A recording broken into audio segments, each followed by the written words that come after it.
जुलाना से ही आप चूंकि विनेश फोगाट की बात कर रहे थे, योगेश कुमार बैरागी साहब जुड़ गए हैं, बीजेपी से प्रत्याशी हैं, इस वक्त पीछे चल रहे हैं। राहुल मिश्रा जी मीडिया संवाददाता हमारे साथ उस वक्त यहीं पे मौजूद हैं। राहुल, बातचीत कीजिएगा, सबसे पहले तो रिएक्शन ले लीजिएगा। पीछे चल रहे हैं विनेश फोगाट के सामने, तो अभी क्या उनका पहला रिएक्शन? देखिए, क्योंकि इस पे सभी की नजर है इस सीट पर, और कहा जाए देश नहीं देश विदेश में सभी की नजर जुलाना सीट पर है और अगेंस्ट में लड़ रहे हैं। आगे पीछे कभी ये आगे रहे हैं और अभी इस समय हालांकि पीछे चल रहे हैं।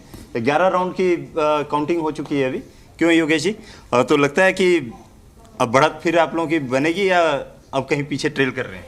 अभी 9 राउंड कंप्लीट हो गए और 9 राउंड कंप्लीट हो गए, टोटल 15 राउंड है।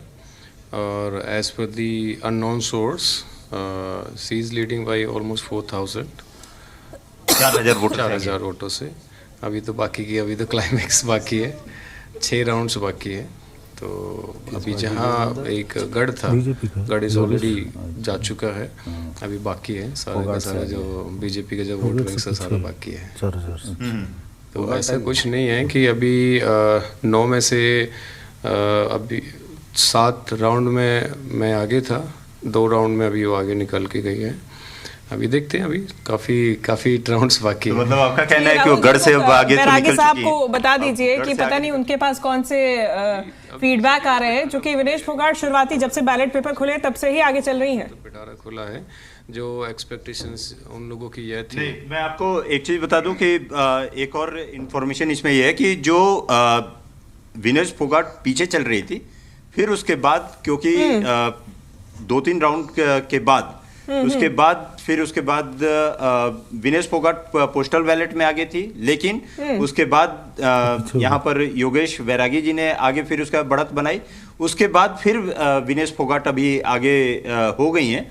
9वां राउंड हो चुका है और उसके बाद अब 6 राउंड और बाकी है, क्योंकि 15 राउंड है। तो क्योंकि एक गढ़ होता है, हर एक जब ईवीएम्स वगैरह खुलते हैं तो गढ़ होता है।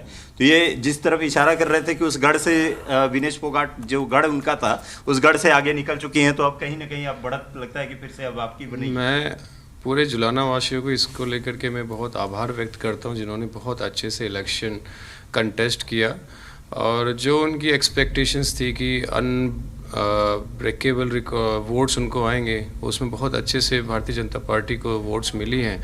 और 4,000 lead is not that much enough. अभी तो 6 राउंड्स है और 14 जो है कि टेबल्स लगी हुई हैं। अब आप खुद ही आप देख लो, अभी तो पिटारा खुलना बाकी है जो बीजेपी का है। तो somehow मतलब अब आप अपने गढ़ की तरफ बढ़ रहे हैं। हाँ, अब गढ़ तो मेरा सारा ही है, बट जहाँ मेजर वोट बैंक्स है अभी तो जुलाना शहर बाकी है।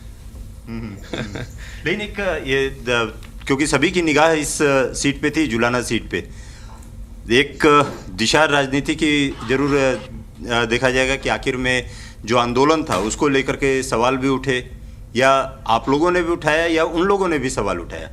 तो एक सभी की नज़र ये तो मैं रिजल्ट के बाद में डेफिनेटली कुछ कंसर्न्स हैं जो मैं रिजल्ट के बाद में ओपन करूँगा, एंड वो ऑल ओवर इंडिया में ओपन करूँगा। जिस मुद्दे को लेकर के इलेक्शंस जो उठा है, अभी तो सिर्फ मेरी निगाह काउंटिंग्स को लेकर के हैं, रिजल्ट्स को लेकर के हैं। और जुलाना में भी कमल खिलेगा और हरियाणा के अंदर भाजपा तीसरी बार सरकार भी बनाने जा रही है। वो तो दिख रहा है। अभी तो जो आ रहे हैं, रुझान आ रहे हैं, या अब कहा जाए कि अब धीरे धीरे अब आगे बढ़ ही रहे हैं अब आप लोग उसमें, तो ये दिख रहा है। लेकिन एक टफ फाइट आपको लगता था कि शुरू से ही कि टफ फाइट रहेगा, और अभी क्योंकि अभी तो ये कहना भी मेरे लिए रहेगा कि अभी कुछ राउंड्स अभी बाकी हैं, तो अभी देखना होगा कि अभी उठ किस करवट बैठेगा। लेकिन आपको आश्वस्त हैं कि आप जीत हासिल करेंगे? मैं आपको एक बात क्लियरिटी के साथ में बता देता हूँ कि जो विशेष पार्टी है, जब टिकट अनाउंस हुई तो कहते हैं ना कि बहुत खुले हो गए थे कि हमारी लीड जो है कि 80,000 से चालू होगी। धीरे धीरे घटते घटते अब तो नेक टू नेक पे आ गए हैं, हैंड्स अप भी कर दिए हैं और आपके रिजल्ट्स भी आपके सामने हैं। लगातार 7 राउंड तक भारतीय जनता पार्टी लीड करते हुए आ रही हैं। सिर्फ 2 राउंड ऐसे गए हैं जिसमें जो है कि उन्होंने लीड ली है, बाकी के अभी तो 6 राउंड्स बाकी है। 10वें राउंड की काउंटिंग्स अभी ऑन है। और रही बात है आगे को लेकर के कि जहां इन्होंने 80,000 से जो अपनी लीड बता रहे थे, वो कहाँ बिल्कुल बराबर की टक्कर पे ये लोग आ चुके हैं।